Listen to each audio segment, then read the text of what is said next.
The mess hall of the Krathic sovereignty warship hummed with the low growl of conversation. Rows of metal tables stretched across the vast chamber, filled with soldiers from a dozen species, scaled Vryn warriors, towering Korthak enforcers, and the lean, predatory forms of the ship's majority population, the Azkareen. Corporal Ellen Wraith stood at the serving line, her human frame dwarfed by the armored bulk surrounding her. She held her tray with steady hands, eyes forward, ignoring the weighted stares that followed her every step. The server, a grizzled Azkareen with silver-tipped fur and scars across his muzzle, looked down at her with undisguised contempt. When Ellen reached the counter, he simply turned away. "Next," he barked. Ellen didn't move. "I haven't received my portion yet." The server's ears flattened against his skull. "Rations are allocated by metabolic need. Your kind doesn't require much. Move along, soft skin."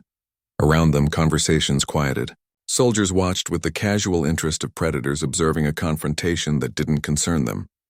Ellen felt the familiar weight of isolation settle on her shoulders.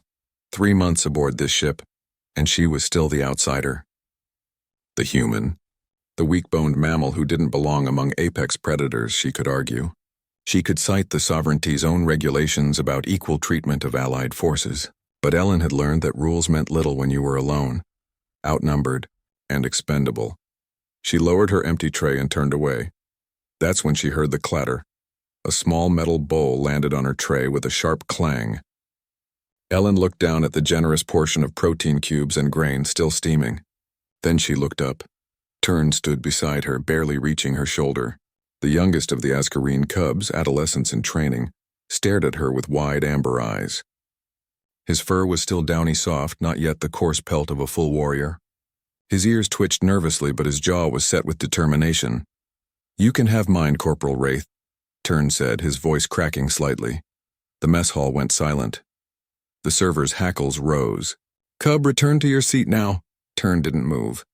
His claws dug into the empty space where his bowl had been on his own tray. "She trained me yesterday.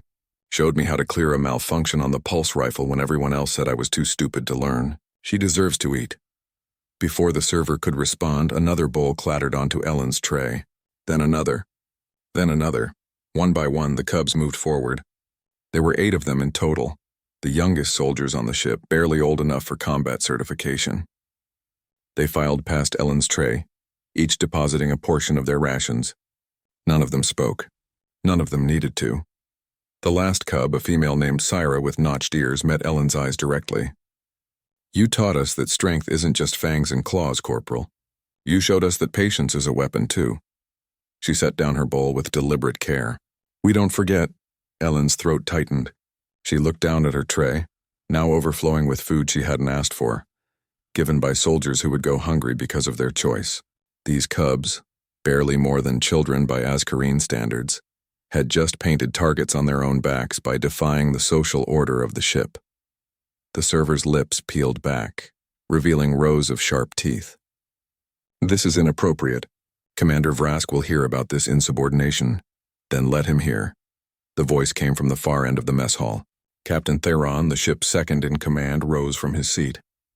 The massive Azkareen moved through the crowd with the fluid grace of his species, his dark fur rippling over corded muscle. He stopped beside Ellen and looked down at the server with eyes that promised violence. "Are you telling me," Theron said softly, "that you denied rations to a soldier who has served on 17 combat drops? A soldier who holds 3 commendations for tactical excellence?" His tail lashed once. "A soldier who last week carried Ensign Rikar's body 4 kilometers through hostile territory when the rest of his squad was dead?" The server's ears flattened completely.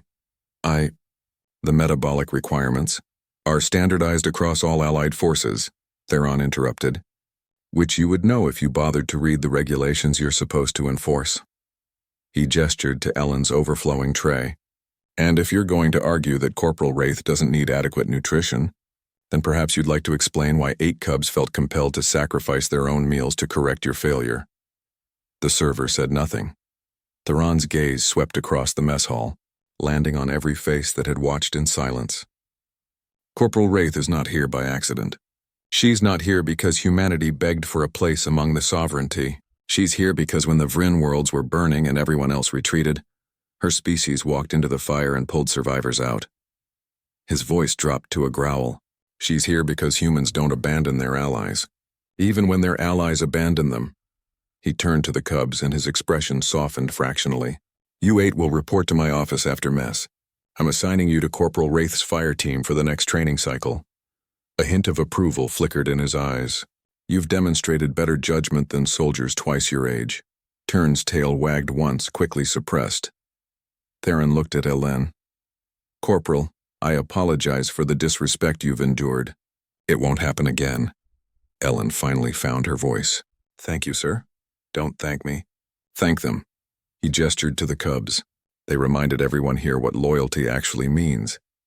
As Theron walked away, the mess hall slowly resumed its normal rhythm. But something had shifted. Soldiers who had previously ignored Ellen now nodded as they passed. The server, face burning with humiliation, began preparing a fresh tray without being asked.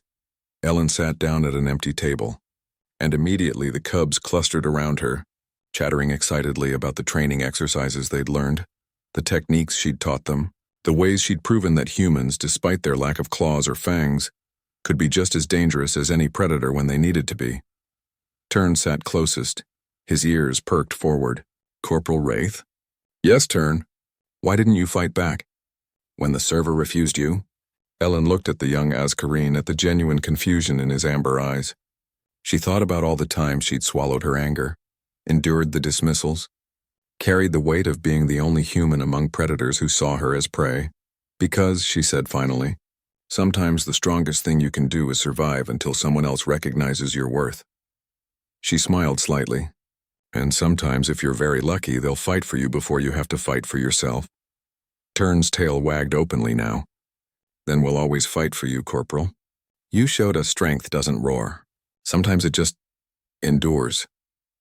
Ellen looked down at her plate, at the portions, given freely by soldiers who had everything to lose and nothing to gain, except the knowledge that they'd done what was right for the first time in 3 months. She didn't feel alone. She picked up her utensil and began to eat, surrounded by cubs who had proven that loyalty wasn't about species or strength. It was about recognizing worth in others, even when the rest of the world refused to look, and in that moment, Corporal Ellen Wraith understood what HFY truly meant.